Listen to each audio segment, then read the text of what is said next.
क्या आप जानते हैं कि सूर्य जो पूरी सृष्टि को उजाला देता है, उसका जन्म कैसे हुआ था?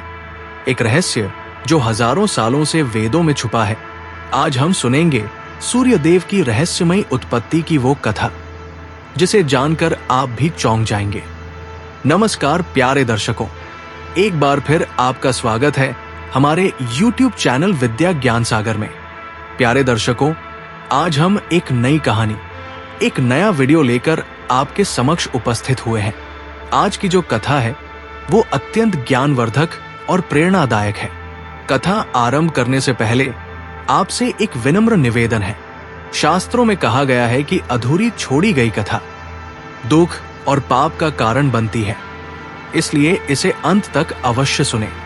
और अगर आप अपनी माँ से सच्चा प्रेम करते हैं तो इस वीडियो को लाइक करें, हमारे चैनल को सब्सक्राइब करें और कमेंट में माँ लिखकर अपना समर्थन दें।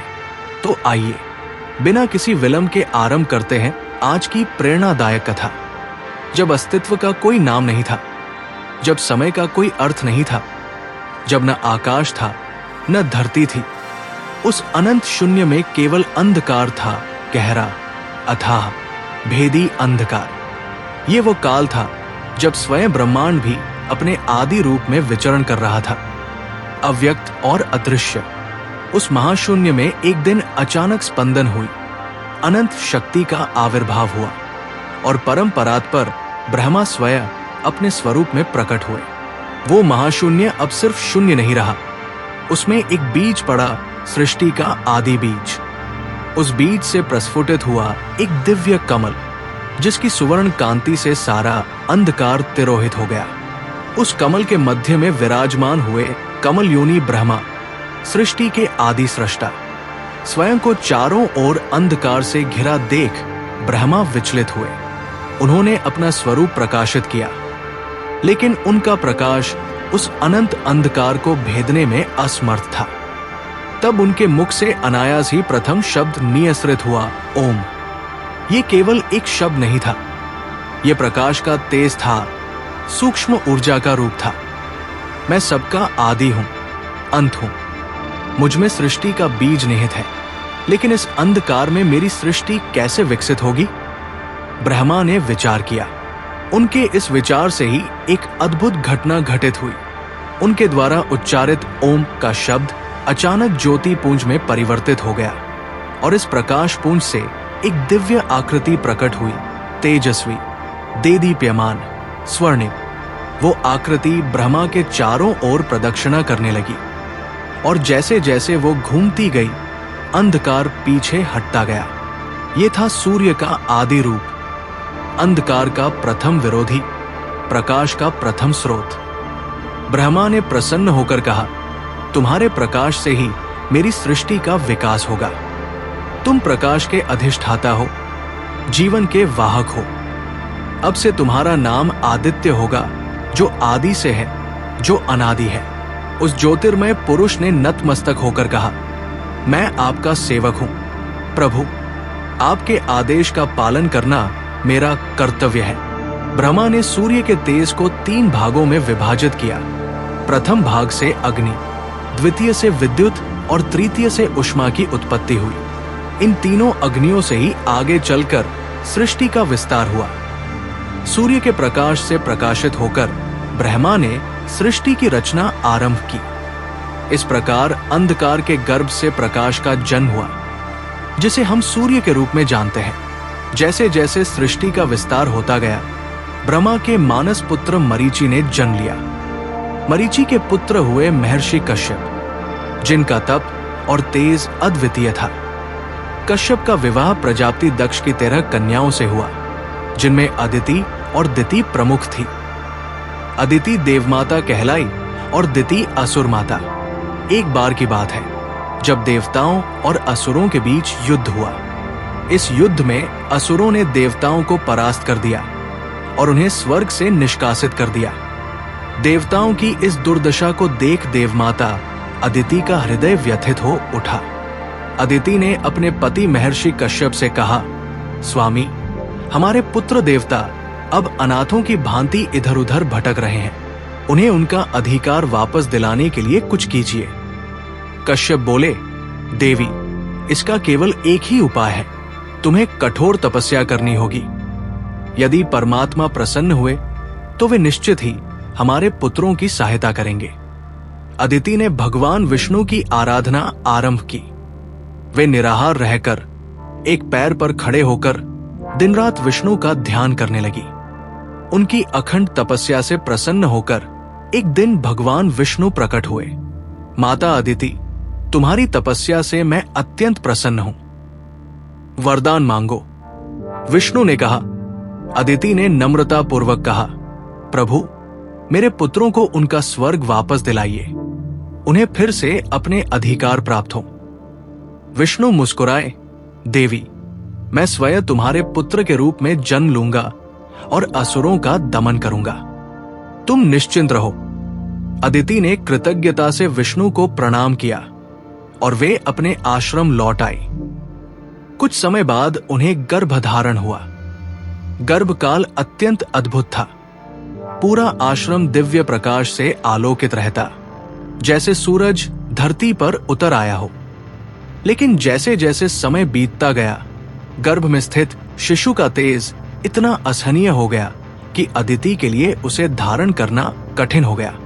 उनका शरीर उस तेज को सहन नहीं कर पा रहा था। परेशान होकर अदिति ने पति कश्यप से कहा, स्वामी, मेरे गर्भ में स्थित शिशु का तेज मेरे शरीर को जला रहा है, मुझसे ये सहन नहीं हो रहा है। कश्यप ने समाधि में देखा और उन्हें सच्चाई का ज्ञान हुआ। उन्होंने कहा, देवी, तुम्हारे गर्भ में स्वयं सूर्य तेज विराजमान है। ये ब्रह्मा जी द्वारा निर्मित आदि सूर्य का ही अंश है, जो अब मानवीय रूप धारण करने जा रहा है। अदिति अब और अधिक व्याकुल हो गई। कश्यप ने उन्हें धैर्य बंधाते हुए कहा, मैं मंत्र शक्ति से तुम्हारे गर्भ के तेज को कुछ कम कर देता हूं, जिससे तुम्हें सुख मिले। कश्यप ने मंत्रोच्चार किया और अपनी योग शक्ति से अदिति के गर्भ को 2 भागों में विभाजित कर दिया। एक भाग में शिशु रहा और दूसरे भाग में उसकी अधिकांश तेजस्विता। समय आने पर अदिति ने एक तेजस्वी पुत्र को जन्म दिया, जिसका शरीर स्वर्णिम आभा से दमक रहा था। उसके जन्म लेते ही चारों ओर प्रकाश ही प्रकाश फैल गया। आकाश में देव दुंदुभिया बज उठीं और देवताओं ने पुष्प वर्षा की। लेकिन जन्म के समय एक अद्भुत घटना घटित हुई। बालक जैसे ही अदिति के गर्भ से बाहर आया, आधा गर्भ अभी भी अदिति के अंदर ही रह गया। वो गर्भ जिसमें बालक का अधिकांश तेज समाहित था। कश्यप ऋषि ने अपनी दिव्य दृष्टि से जाना कि ये एक विलक्षण स्थिति है। उन्होंने प्रसव की प्रक्रिया को पूर्ण किया और उस अर्धांडे को भी बाहर निकाला। इस प्रकार अदिति के गर्भ से 2 अलग अलग रूप उत्पन्न हुए, एक जीवित बालक और एक तेजस्वी अंड। अर्धांड होने के कारण उस बालक का नाम मार्तंड पड़ा। उसके अंदर का अधिकांश तेज उस अंडे में समाहित था, जिसे आकाश में स्थापित किया गया था। मार्तंड अर्थात सूर्य अब अपने दोहरे अस्तित्व के साथ पृथ्वी और आकाश दोनों स्थानों पर विद्यमान थे, एक मानव रूप में और एक तेजस्वी गोले के रूप में।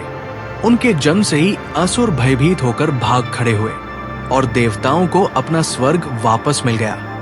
इस प्रकार देवमाता अदिति और महर्षि कश्यप के पुत्र के रूप में मार्तंड सूर्य का जन्म हुआ, जिन्हें विवस्वान के नाम से भी जाना जाता है।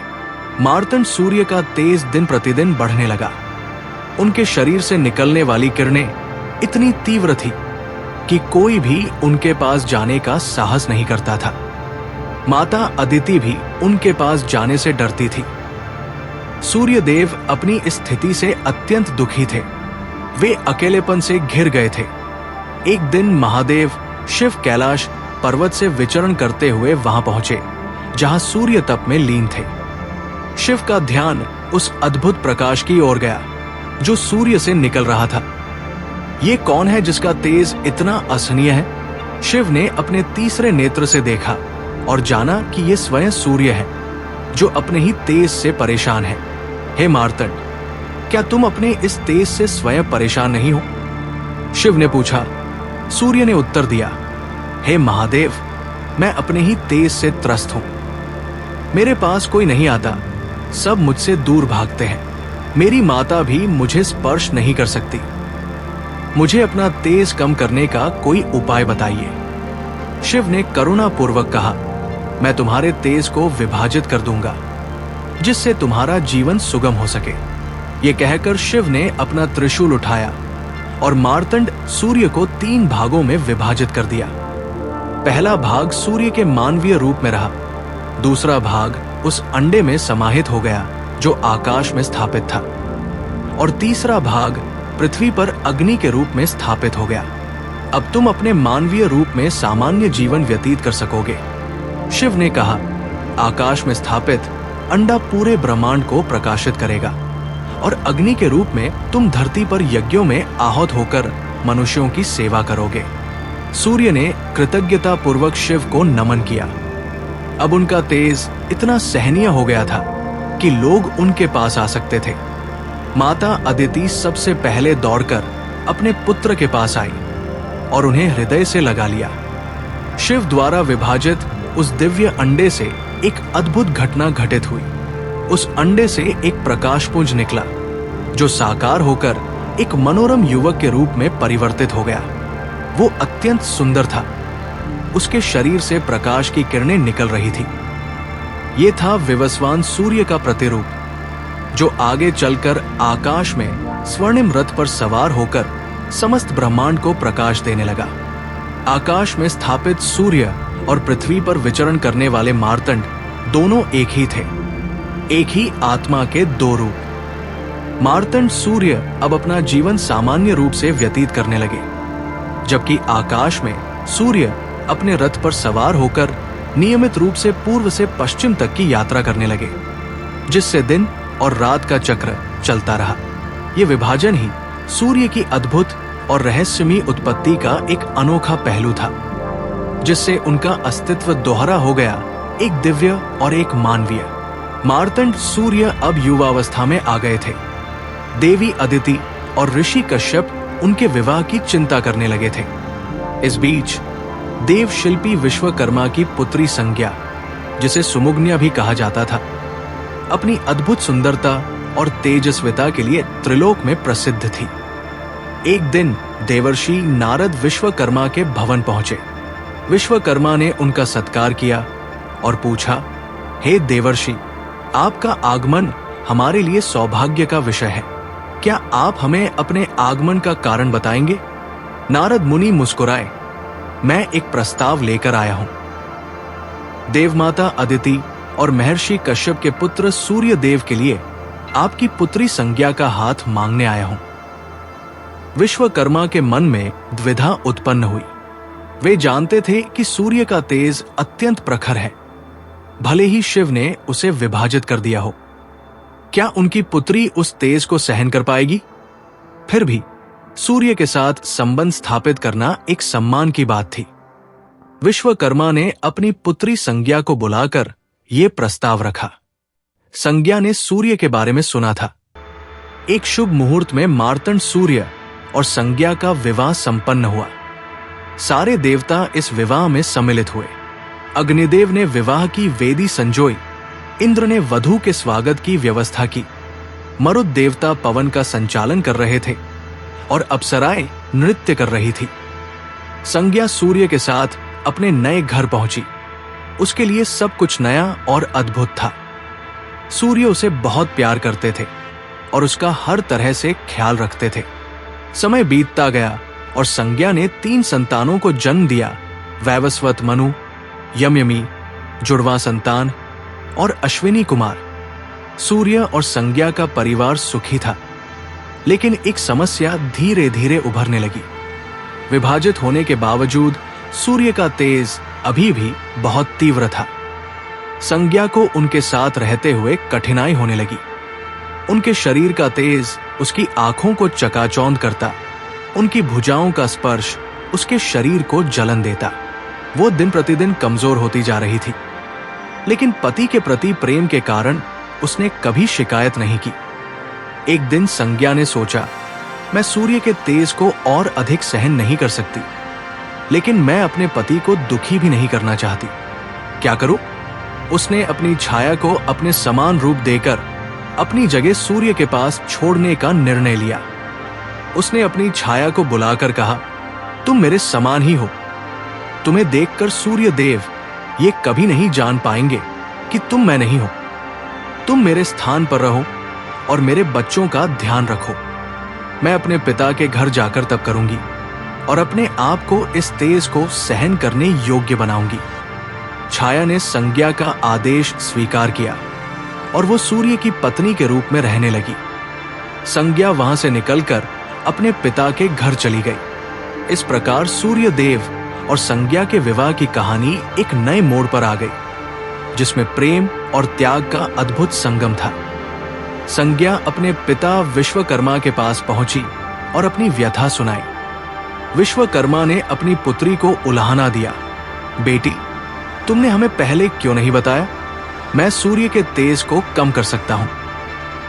लेकिन संज्ञा लज्जित थी और अपने निर्णय पर अडिग थी।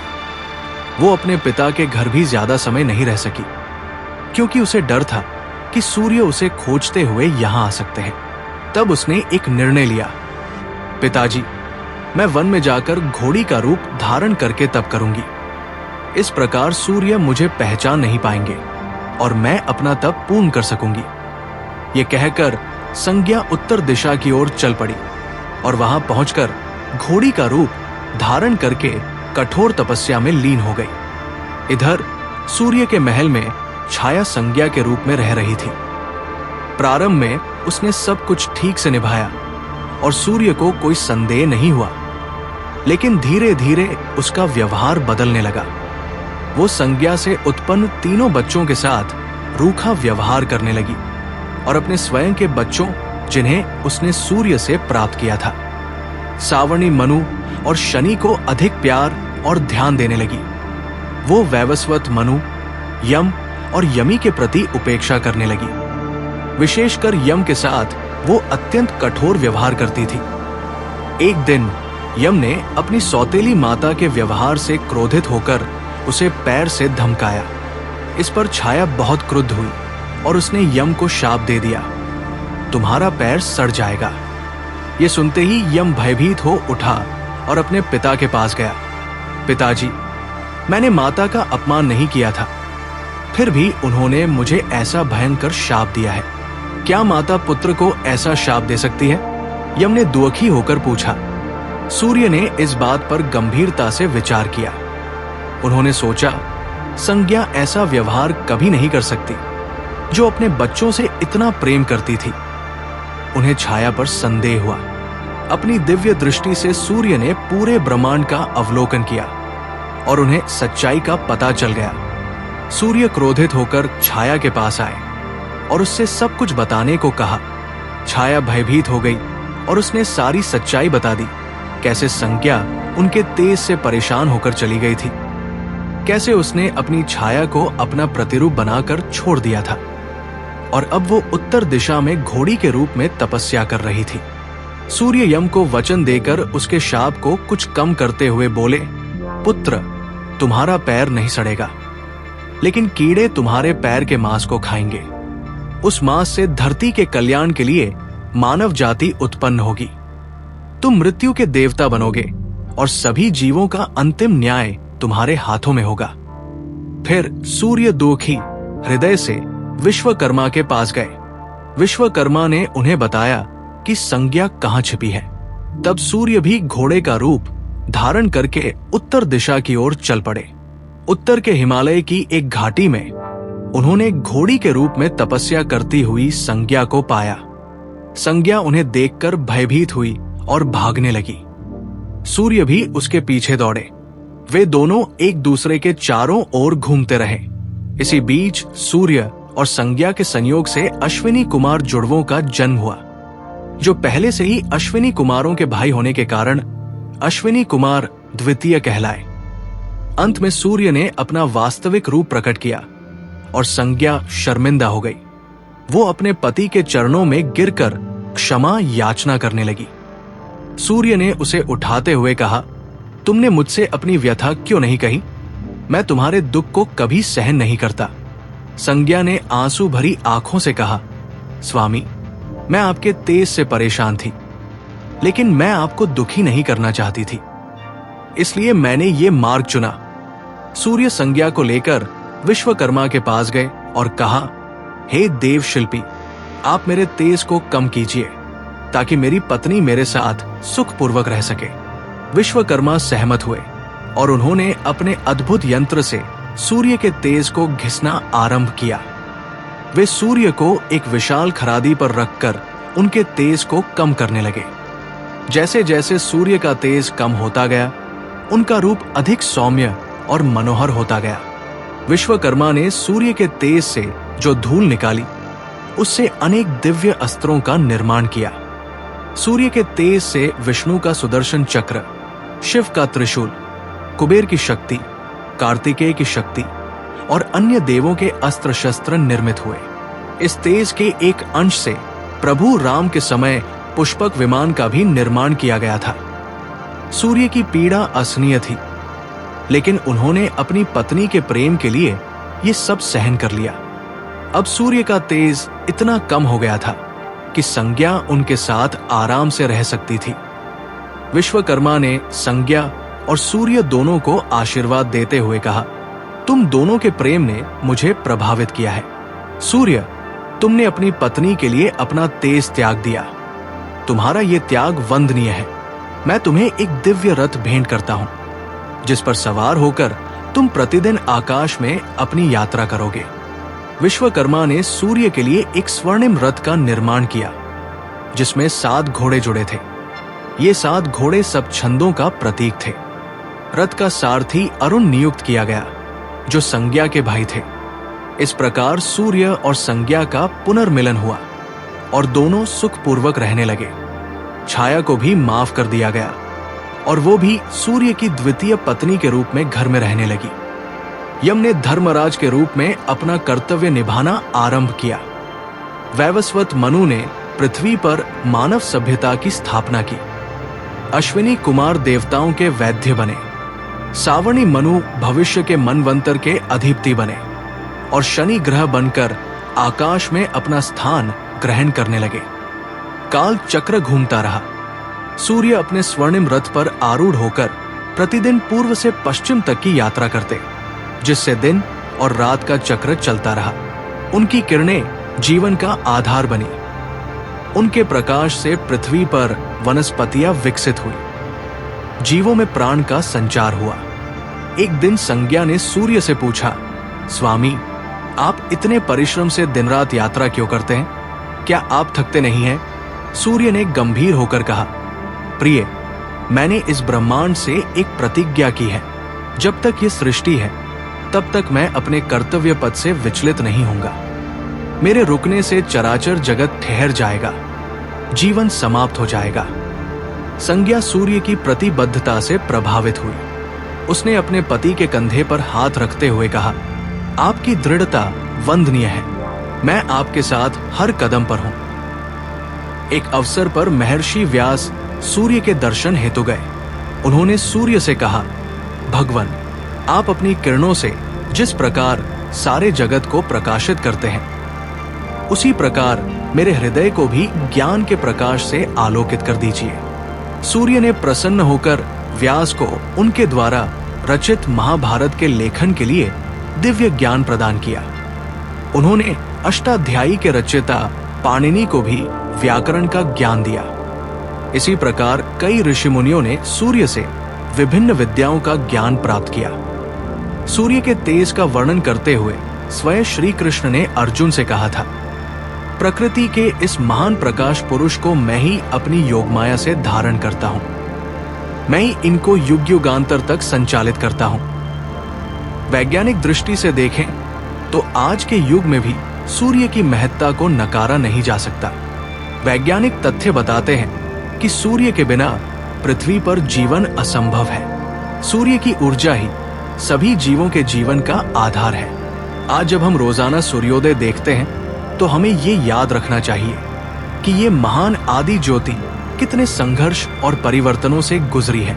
सूर्य की गाथा हमें बताती है कि महान बनने के लिए किस प्रकार के त्याग और समर्पण की आवश्यकता होती है।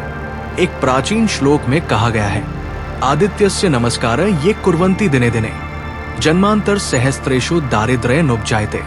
अर्थात जो लोग प्रतिदिन सूर्य को नमस्कार करते हैं उनके हजारों जन्मों में कभी दरिद्रता नहीं आती। इस प्रकार अनंत काल से चल रही सूर्य की यात्रा में हम सब यात्री हैं। प्रकाश की ओर बढ़ते हुए, अंधकार को पीछे छोड़ते हुए। सूर्य की कथा हमारी अपनी कथा है, जन्म से मृत्यु तक, अंधकार से प्रकाश तक, अज्ञान से ज्ञान तक की अविराम यात्रा। तब से आज तक सूर्य देव अपने स्वर्णिम रथ पर सवार होकर 7 घोड़ों के साथ आकाश में अपनी यात्रा कर रहे हैं, मानवता को प्रकाश, ऊर्जा और जीवन प्रदान करते हुए।